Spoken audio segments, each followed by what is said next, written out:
네, 저희 다음 이슈로 또 넘어가 보죠. 영상 먼저 보시겠습니다.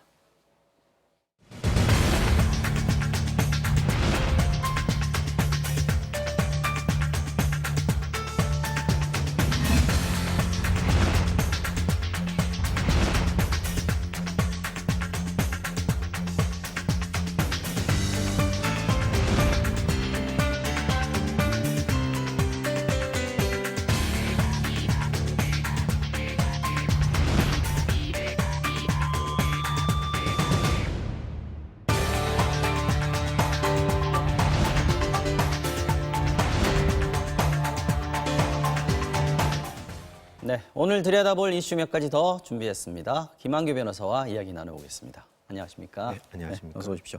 자, 어제 청와대에서 수도권에 집 두 채 이상 있는 참모들 집 빨리 팔아라. 이 경고라고 해야 되나요? 권고라고 얘기해야 되나요? 지금 노영민 비서실장이 권고를 했는데 이 얘기는 2주택, 3주택 보유한 청와대 참모들이 많이 있다는 얘기죠. 네. 네. 어제 정부 자체에서 이제 부동산 가격 안정화를 위한 강력한 대책을 이제 발표를 맞습니다. 했고 청와대에서도 이에 비슷한 조치를 하나 취했는데요. 말씀하신 대로 권고 형태입니다.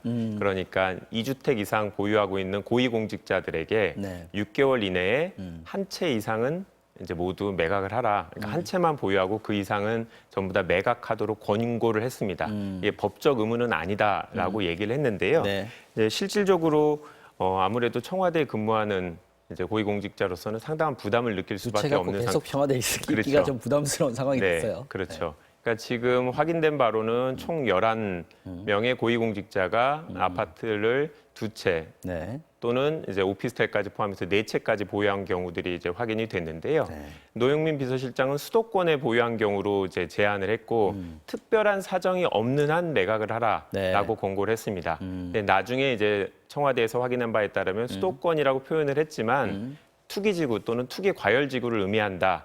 따라서 세종시까지 포함한다라고 이제 얘기를 했는데 그게 왜 의미가 있냐면 네. 11명 중에 4분이 세종시에 집을 갖고 있습니다. 아무래도 이제 정부에서 근무하고 있던 관료들 경우에는 세종시와 서울에 집을 각각 보유하고 있는 경우들이 많아서 이제 그런 사유인데요.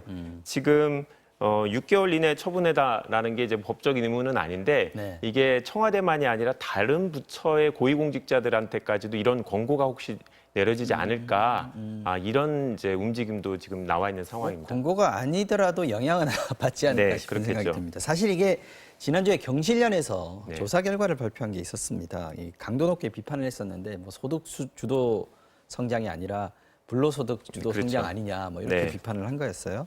당시에는 청와대가 좀 억울하다.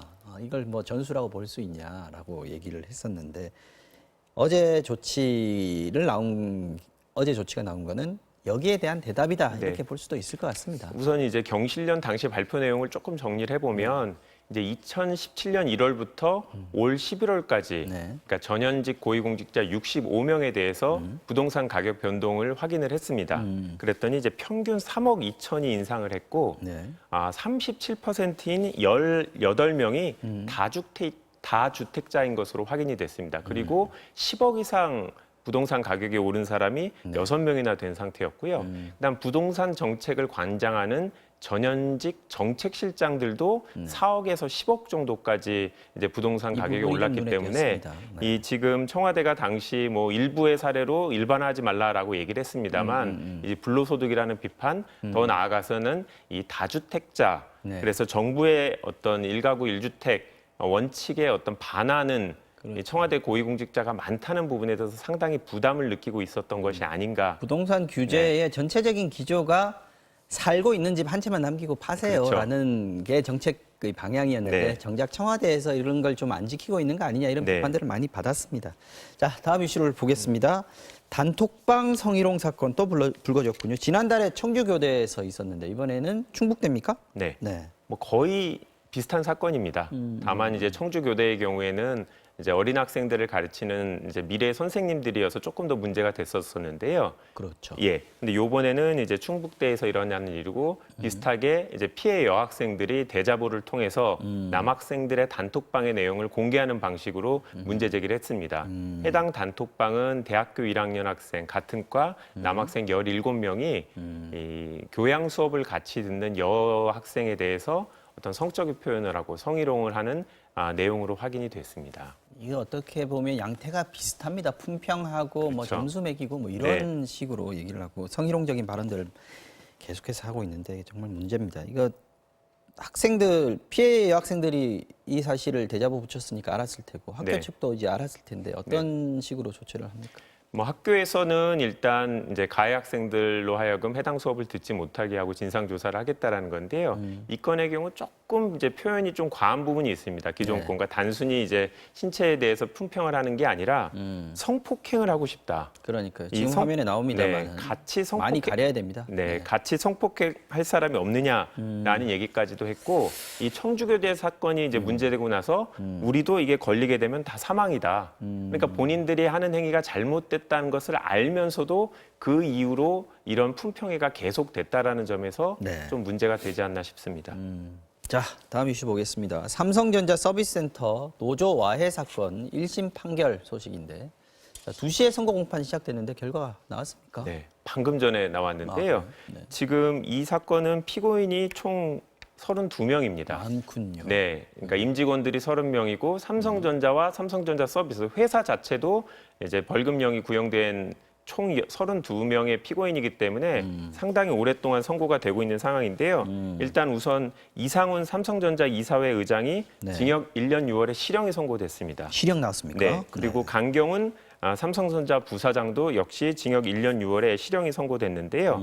이 지금 이들이 받고 있는 혐의는 2013년에 삼성전자 서비스의 노조가 설립되자 이 미래전략실의 주도하에 그린화 전략, 네. 그러니까 노조 와해 전략이죠. 들었습니다. 이런 전략을 세워서 이제 시행했다라는 혐의를 받고 있는데요. 구체적으로는 특정 노조원들에 대해서 표적 감사를 통해서 노조를 탈퇴하도록 네. 이제 권유를 하고 그리고 단체 교섭에 응하지 않거나 지연 전략을 수립하고 또 한 가지 또 문제됐던 거는 당시 이런 회사의 조치에 대해서 문제를 제기하면서 스스로 목숨을 끊은 고 염호석 씨의 네. 부친한테 사건 무마용으로 금품을 건넸죠. 제공한 혐의. 경찰청에서 줬다. 그렇죠. 업무방해와 노동조합법 위반으로 재판을 받고 있었는데요. 지금 이 두 분에 대해서 실형이 선고된 게 확인이 됐고 나머지 아직도 30명에 계속 선고가 대해서는 계속되고 선고가 있군요. 되고 추후 보도를 할 수 있을 것 같습니다. 자, 말씀하신 것 중에 보면 자, 비슷한 사건이 판결 지난주에 있었습니다.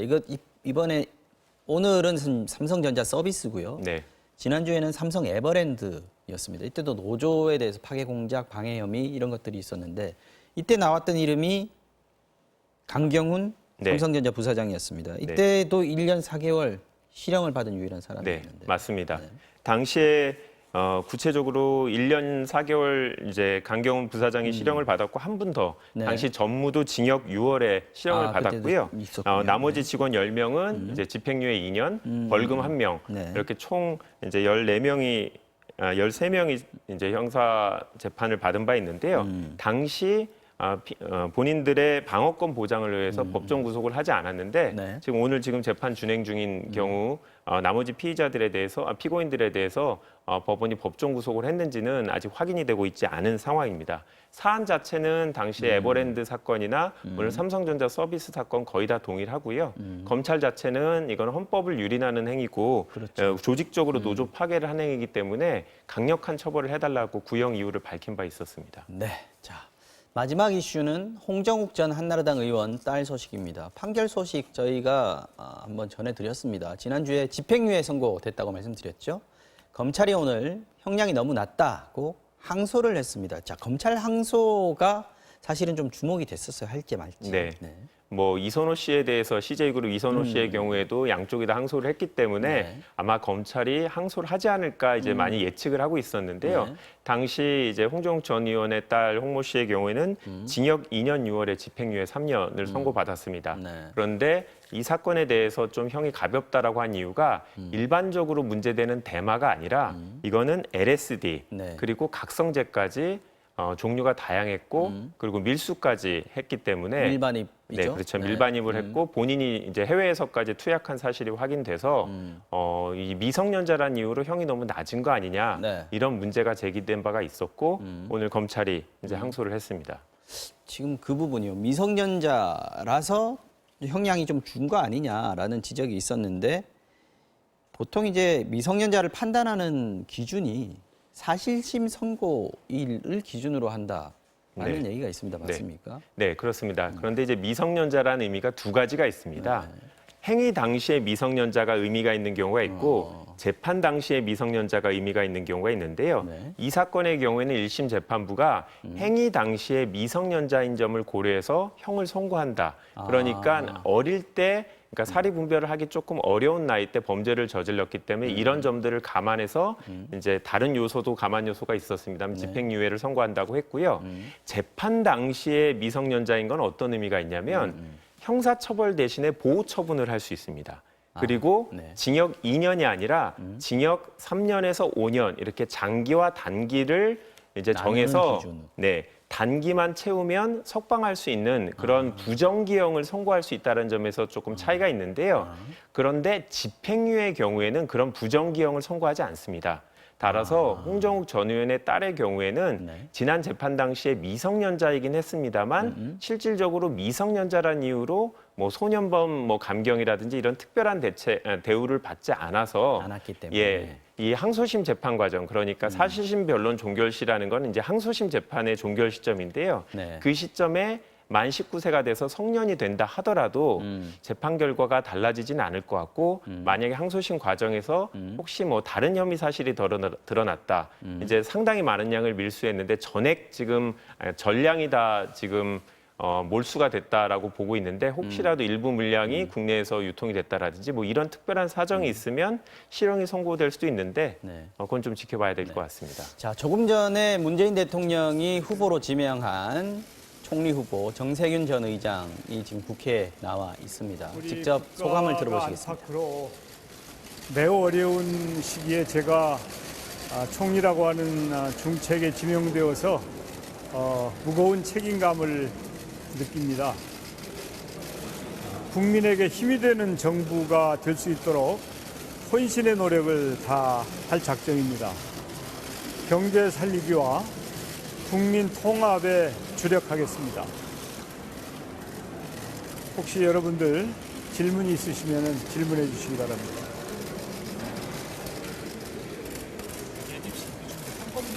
잘 안 들려. 상권분리 관련해서 논란이 되고 있는데 이거에 대해서 한 말씀 해주시죠. 아마 여러분들이 언론을 통해서 보셨겠습니다만은 많은 고심을 했습니다.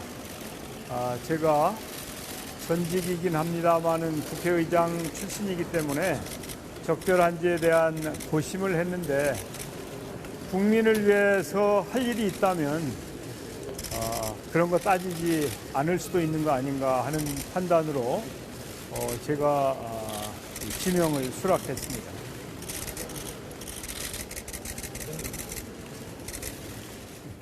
자, 국민에게 힘이 되는 정부가 되도록 노력하겠다. 상권 분립에 대한 우려가 있는 건 알고 있지만 국민에게 봉사하는 그런 부분들을 더 중요하게 여겼다라는 정세균 전 국회의장 총리 지명자의 소감 들어보셨습니다.